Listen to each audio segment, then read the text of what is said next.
Tidak juga dianalogkan. Kalau imunisasi pasti panas, enggak. Panas itu hanya terjadi pada sebagian saja anak yang diimunisasi.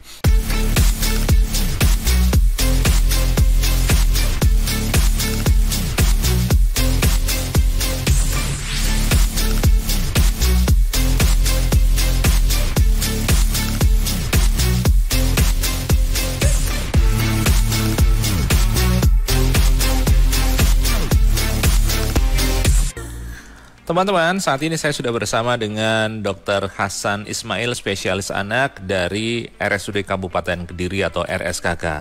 Hari ini kita akan membahas tema imunisasi pada anak.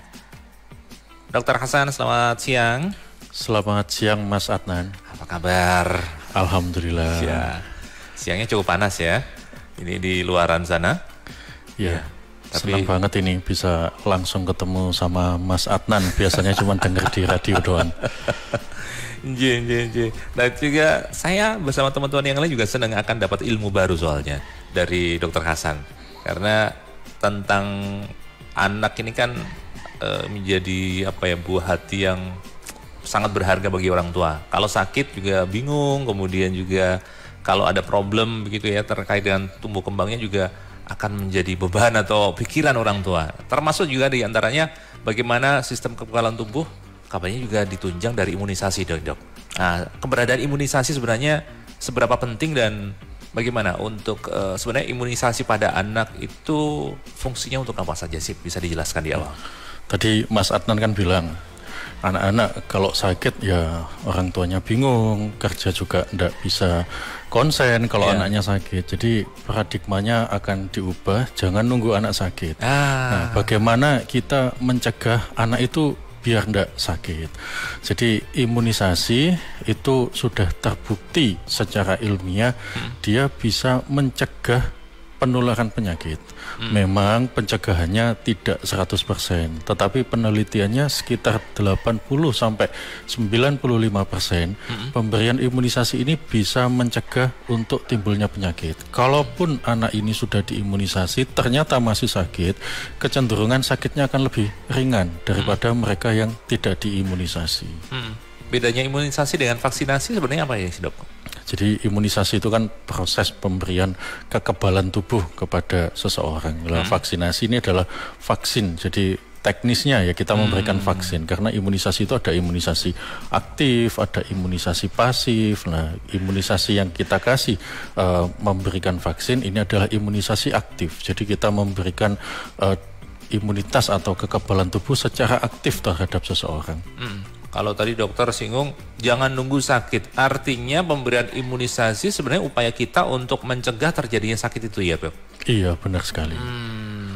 Jangan sampai sakit baru nanti bingung berobat dan sebagainya. Paling tidak ini meminimalkan ya.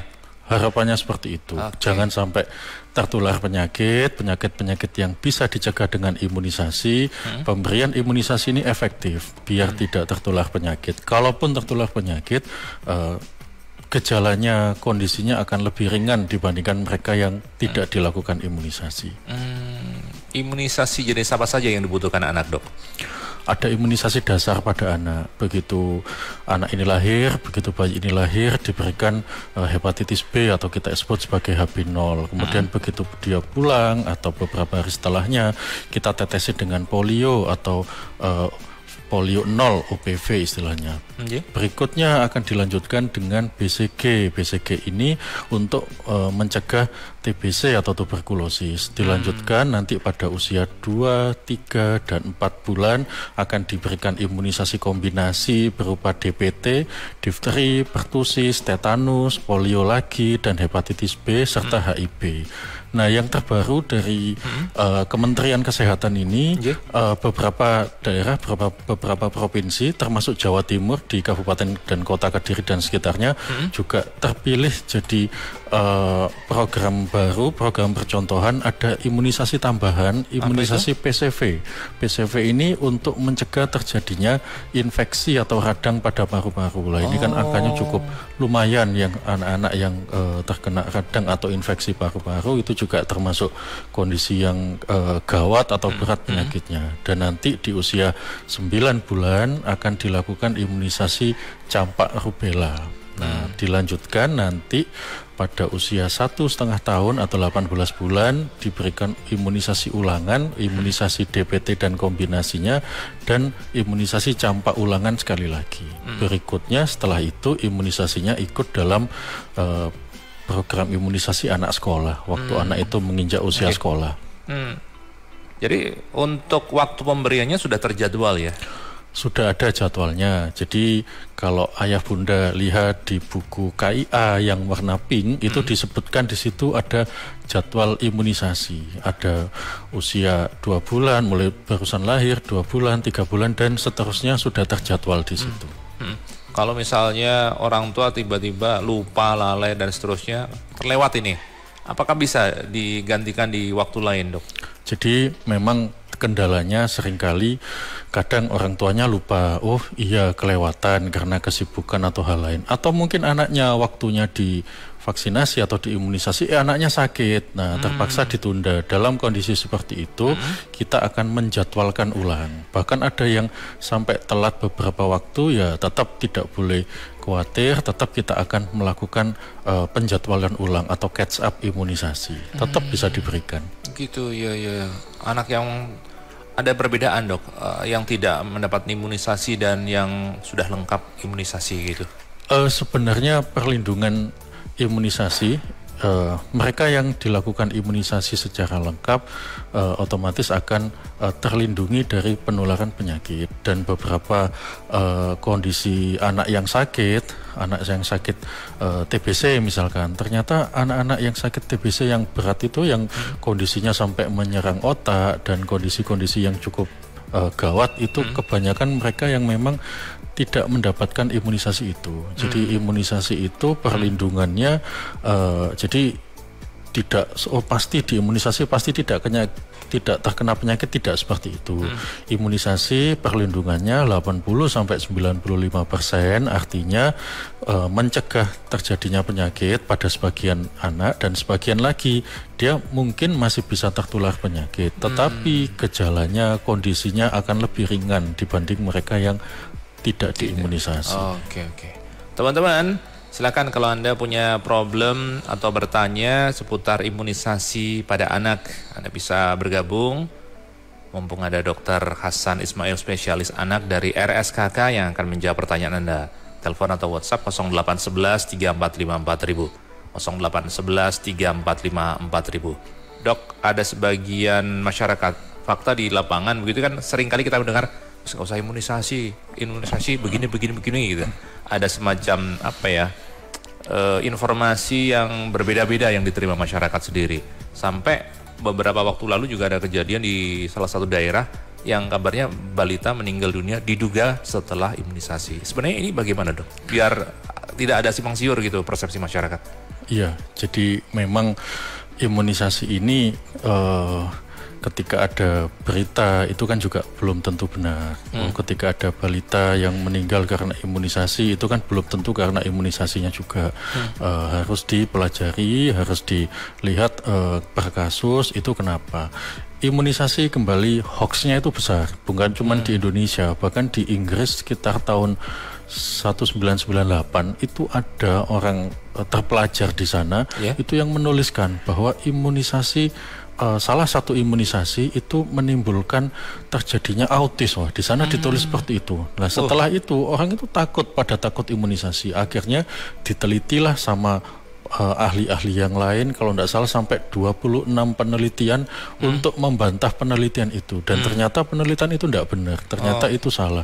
Sampai tahun 2011 kasus itu masih dibuka sama polisi di sana, diusut, diinvestigasi, ternyata si orang yang menimbulkan hoax ini memalsukan data, orangnya dipenjara sampai saat ini.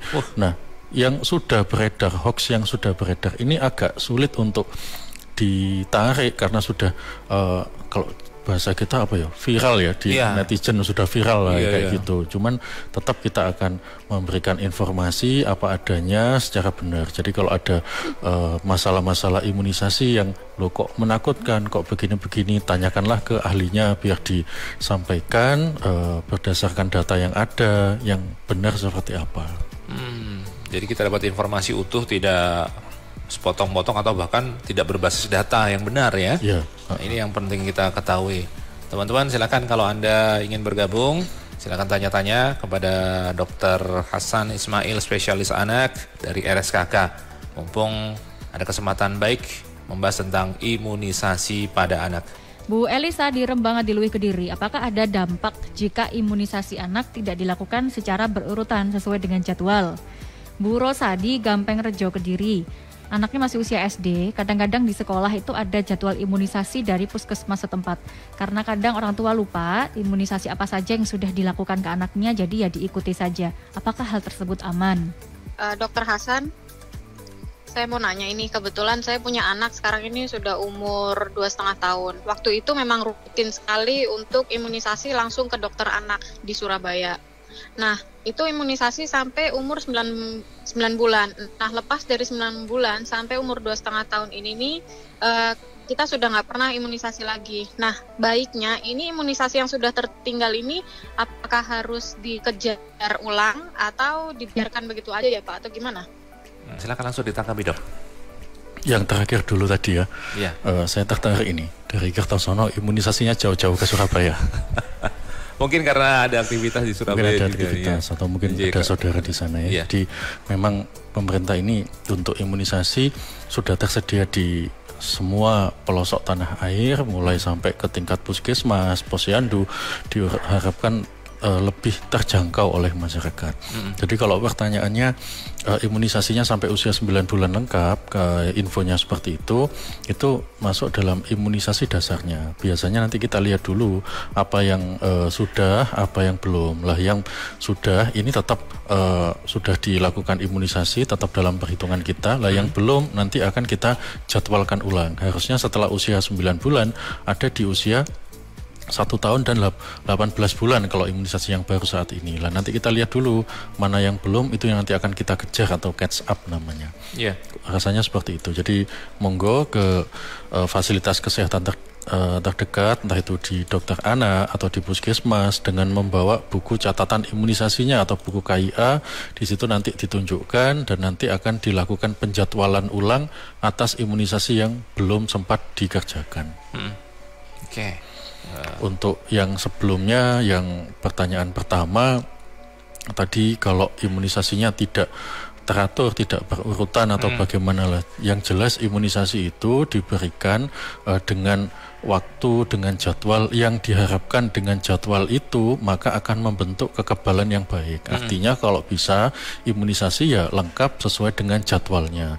Dalam kondisi tertentu ya ibunya berhalangan, anaknya lagi sakit atau apa, tetap bisa diberikan, tapi itu tadi nanti akan kita melakukan penjadwalan ulang. Kemudian untuk pertanyaan yang kedua tadi, lah kalau di sekolah dilakukan imunisasi, padahal ini tidak tahu imunisasi sebelumnya bagaimana, tetap saja sudah dapat atau belum nggak tahu ya, lupa mungkin. Itu kan masuk dalam bulan imunisasi anak sekolah, jadi sudah diperhitungkan sama pihak tenaga kesehatan maupun pemerintah. Ini imunisasi yang memang diberikan di sekolah, yang sudah dijadwalkan pada usia-usia segitu. Jadi tetap aman untuk diberikan pada anak-anak di sekolah asal kondisinya sehat. Ya. Kalau misalkan ibunya pengen tanya, mungkin bisa membawa buku imunisasinya, bisa diinfokan ke puskesmas atau bu gurunya untuk disampaikan ke tenaga kesehatan. Tetapi secara umum memang sudah didesain untuk di sekolah diberikan pada anak sekolah. Memang programnya seperti itu. Sudah terjadwal lah, terjadwal ya? Seperti itu. Kalau misalnya kedobelan, Dok, kira-kira masih aman ya? Untuk kedobelan imunisasi, jadi beberapa imunisasi itu dilakukan booster atau dosis penguatan. Dalam kondisi tertentu, misalkan ini pada suatu waktu terjadi outbreak atau peningkatan kasus campak yang drastis lah. Pada kondisi itu pun dilakukan tambahan imunisasi campak oleh pemerintah di suatu daerah itu tanpa memandang sebelumnya sudah atau belum imunisasi. Jadi memang hal-hal seperti itu sudah diperhitungkan sama tenaga kesehatan, sama pemerintah juga. Ini memang masih aman, dan kalau dalam hal-hal kayak gitu malah bermanfaat untuk meningkatkan imunitasnya. Tapi juga tidak boleh iseng-iseng, wah ini imunisasi jadwalnya 2 kali biar kuat, gitu ya. Tambah 1 lagi, ya enggak. Memang sesuai dengan dosisnya. Hal-hal seperti itu ada indikasi khusus. Teman-teman, kita masih berbincang soal imunisasi pada anak. Kalau Anda orang tua punya problem tentang imunisasi yang sudah diberikan pada anak atau putra-putri Anda, silakan konsultasi dengan Dr. Hasan Ismail, spesialis anak dari RSKK. Saat ini juga 0811 345 4000, 0811 345 4000. Dr. Hasan, apakah sebenarnya imunisasi itu ada efek sampingnya sebenarnya? Ya, jadi kita minum air putih juga pasti ada efek sampingnya. Kita melakukan sesuatu pasti ada sisi baik dan sisi buruknya. Nah, ketika di media diekspos, katakanlah ada suatu efek dari imunisasi, itu kan pasti heboh. Padahal kita lupa mengekspos juga manfaat dari imunisasi yang sangat luar biasa itu tadi. Beberapa imunisasi ada efek yang mungkin agak sering muncul adalah panas, terutama imunisasi DPT. P-nya ini atau pertusisnya ini seringkali menimbulkan panas. Jadi penting untuk kita setelah selesai melakukan imunisasi, kita dari awal sudah ngomong, Bu, ini ada resiko anaknya nanti panas. Nah, nanti kalau panas harus bagaimana, kita sampaikan kalau bisa diukur suhunya di rumah. Kalau anget-anget, monggo mulai dikompres. Kalau panasnya tinggi, bisa diberikan obat penurun panas. Jadi hal-hal seperti itu memang bisa muncul waktu imunisasi. Dan mungkin saya pernah baca itu ya, artikel ketika ada vaksinasi, kalau orang tua di negara-negara maju yang mungkin sudah menyadari pentingnya imunisasi, kalau anaknya diimunisasi tidak timbul reaksi, kadang mereka, loh, anakku kok enggak apa-apa habis diimunisasi, berarti malah kan bingung ya. Enggak apa tuh ada itunya enggak terbentuk begini dan begitu lah. Mereka malah yang mulai sadar seperti itu. Tetapi juga bukan berarti yang tidak muncul sesuatu tidak menimbulkan efek perlindungan, tidak seperti itu. Artinya kalau muncul demam atau beberapa gejala ringan dari setelah diimunisasi, itu sesuatu yang wajar, menandakan bahwa respon imun kita bekerja, proses imunisasi kita sedang bekerja. Wajarnya berapa lama sih, Dok, efek itu? Efek itu ketika efek itu ringan, demam hanya 2 hari, 3 hari, dan tidak sampai demam yang sangat tinggi, tidak lebih dari 40 derajat Celcius misalkan kayak gitu ya, kita berikan nasihat ke orang tua, obat panasnya, obat penurun panas diminum rutin sambil dipantau, asalkan minumnya kecukupan nutrisinya terpenuhi, ya kita masih pantau dulu. Ya, ketika anak rewel, orang tua juga jangan ikut panik ya. Nah, itu yang harus penting. Tenang ya. Iya. Tapi biasanya yang panik itu kalau itu imunisasi pertama kali atau biasanya cucu pertama lah, kita sering melihat kayak gitu. Tetapi kalau ini sudah anak ketiga, cucu ke-14, mereka malah dengan tenangnya, oh ini imunisasi yang biasanya panas ya, di rumah saya masih ada obat panas, jadi tidak usah dikasih tahu lagi, tidak usah diresepkan lagi, saya masih punya. Mereka dengan PD-nya seperti itu biasanya. Bisa seperti dalam tanda petik menjadi dokter di rumah sendiri gitu ya. Sudah memahami, sudah biasa menghadapi situasi itu.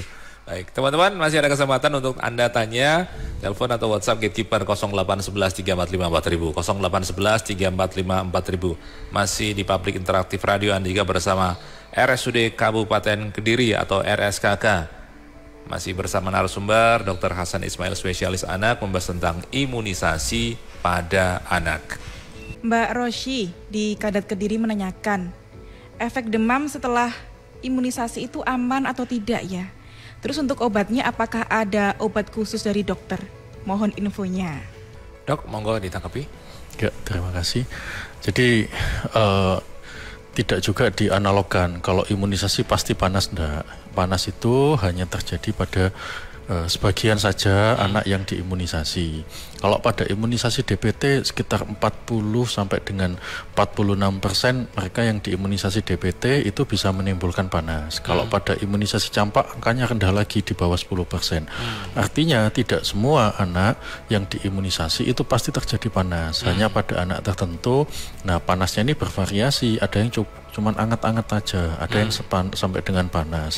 Apa yang dilakukan ketika anak itu demam? Yang jelas demam pada karena imunisasi secara umum tidak berbahaya. Yang kita lakukan pastikan nutrisinya cukup, minumnya cukup.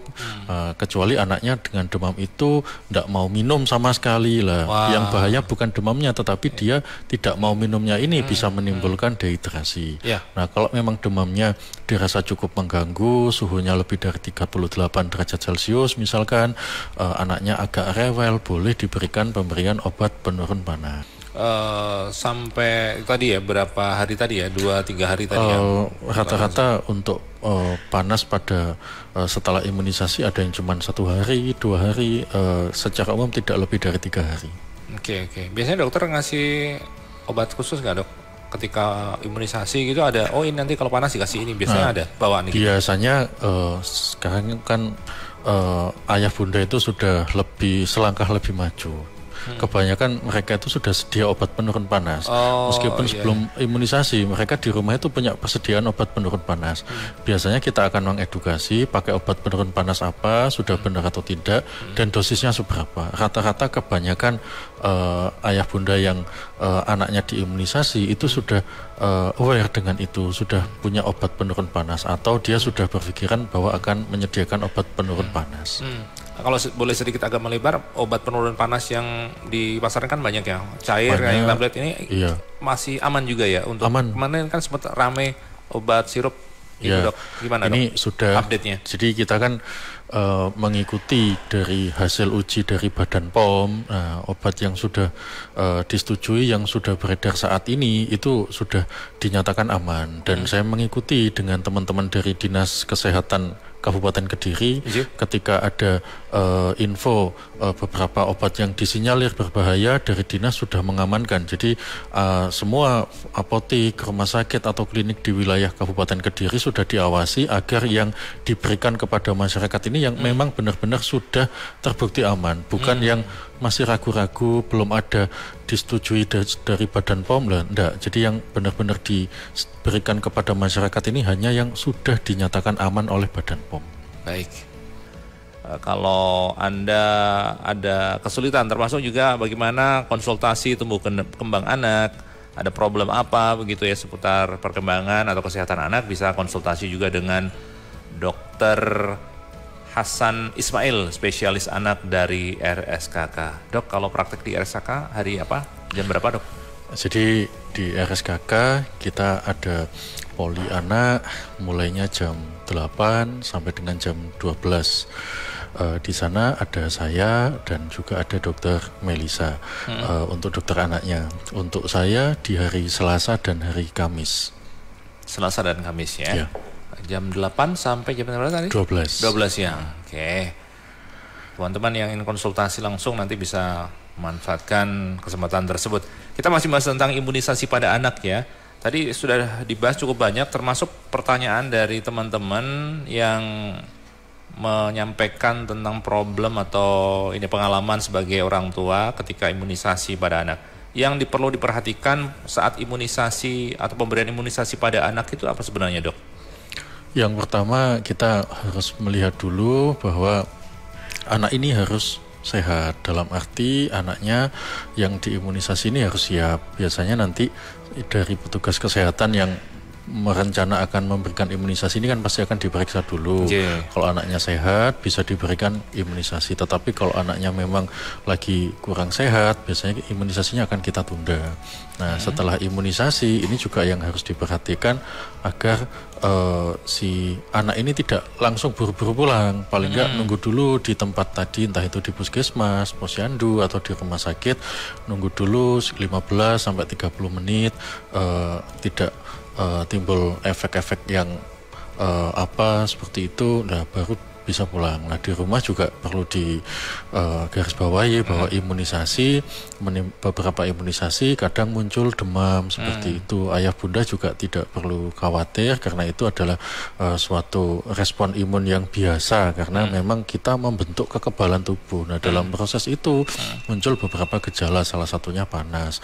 Siap obat panas, harus nanti konsultasinya kemana ketika mungkin biasanya bukan masalah panasnya tetapi ayah bundanya yang agak cemas, bagaimana menenangkan itu. Ya.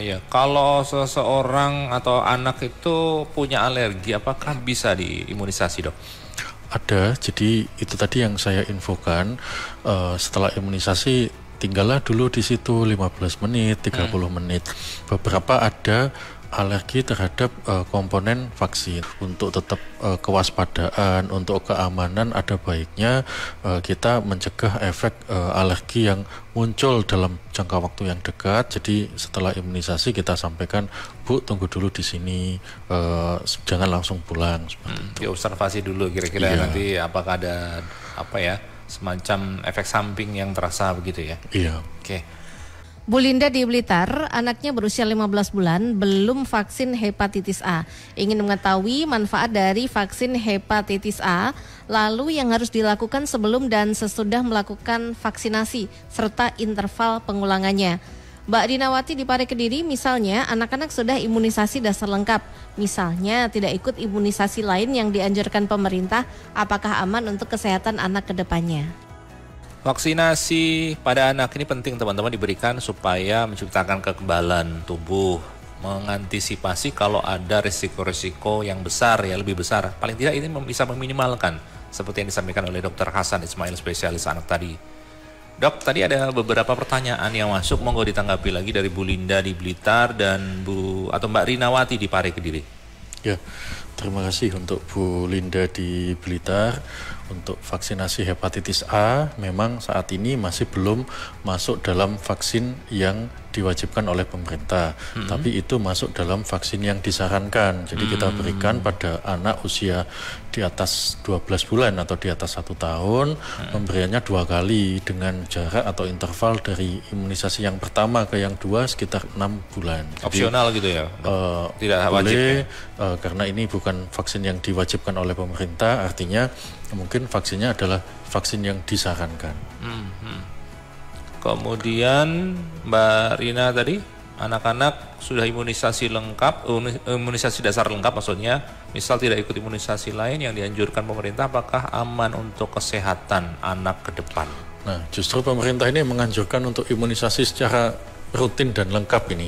Jadi pastinya yang direkomendasikan oleh Kementerian Kesehatan dalam hal ini adalah vaksinasi yang lengkap. Vaksinasi mulai vaksinasi dasar sampai dengan usia 9 bulan, kemudian diikuti dengan vaksinasi atau imunisasi ulangan atau dosis penguat. Jadi sebaiknya diikuti jadwal imunisasi itu, termasuk nanti misalkan ada imunisasi di sekolah atau dalam kondisi khusus, misalkan ada BIAN, bulan imunisasi anak nasional, itu tidak peduli imunisasinya sudah atau belum, tetap diberikan dosis tambahan atas kondisi tertentu, misalkan karena ada outbreak atau penyakit tertentu yang lagi merebak banyak inilah, itu anak-anak diberikan dosis penguat untuk mencegah terjadinya timbul penyakit di suatu daerah itu.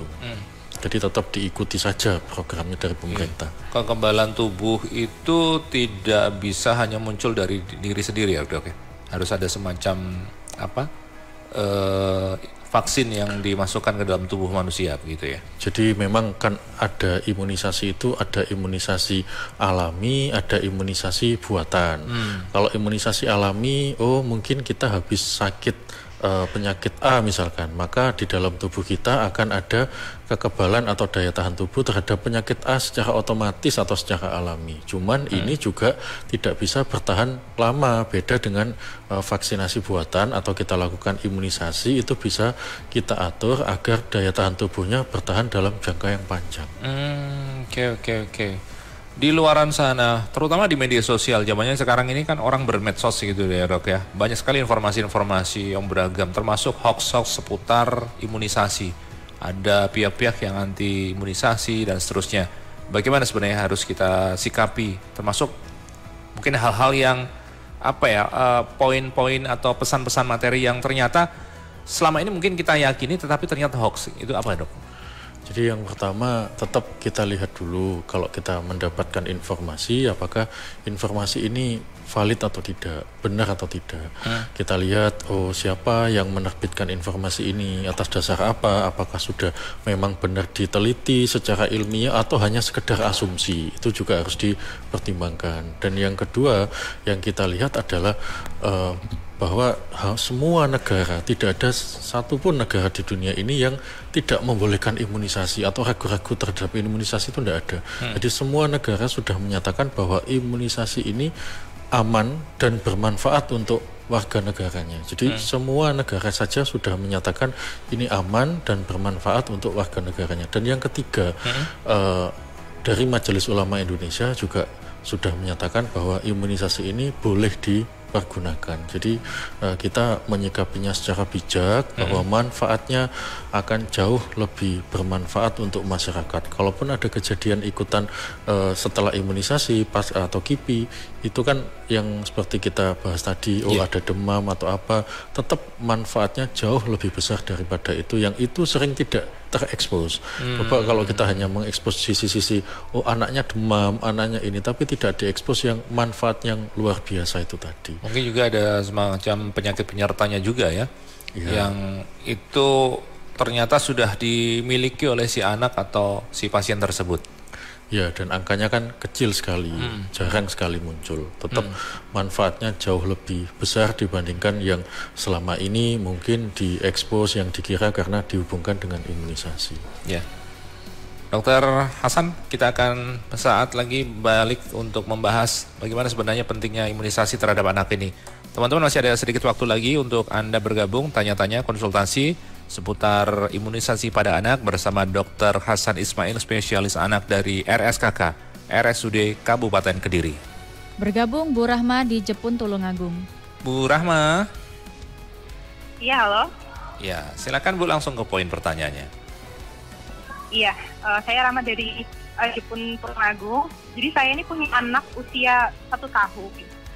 Nah, ini pernah ikut imunisasi, namun meninggalkan luka di bagian tangannya seperti bentol gitu. Nah, itu gimana ya cara merawat lukanya biar imunisasinya itu hilang? Terima kasih. Dok, langsung ditanggapi, monggo. Terima kasih Bu Rahma di Jepun, Tulungagung.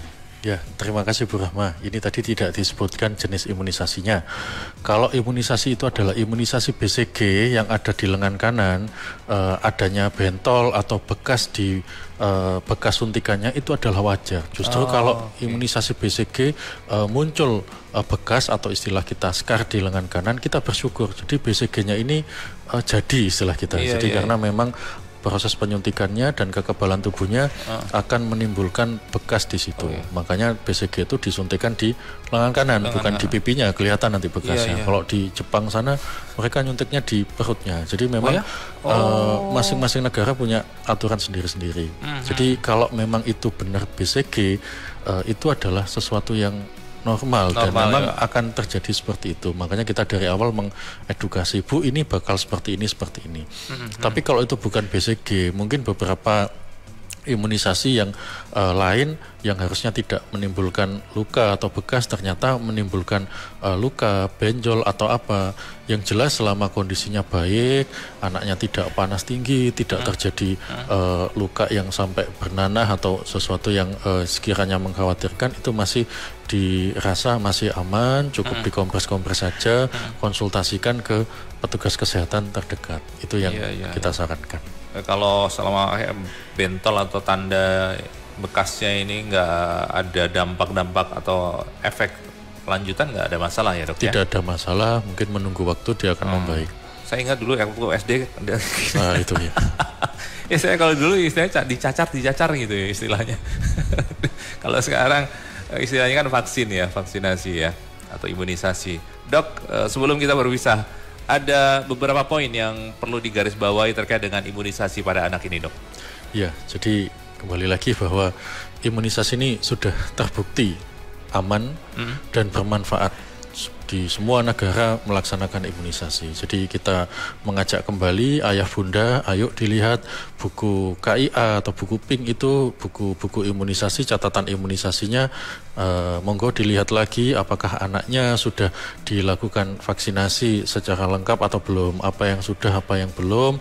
Kalau memang ada yang belum dan itu tertinggal ya segera dilengkapi. Oke. Jangan sampai nunggu sakit gitu ya. Tadi pesan dokter, jangan nunggu sampai sakit. Tapi justru imunisasi ini mengantisipasi terjadinya sakit yang parah. Itu ya kira-kira. Iya. Oke. Dokter Hasan, terima kasih waktunya di studio. Ya, terima kasih juga kepada Radio Andika. Ya. Teman-teman, ini tadi perbincangan saya bersama dengan Dr. Hasan Ismail, spesialis anak dari RSKK, RSUD Kabupaten Kediri, tentang imunisasi pada anak. Teman-teman yang ingin berkonsultasi dengan Dr. Hasan atau tim dari RSKK, langsung saja ke RSUD Kabupaten Kediri, RSKK di Jalan Pahlawan Kusuma Bangsa nomor 1 Pelempare, Kediri.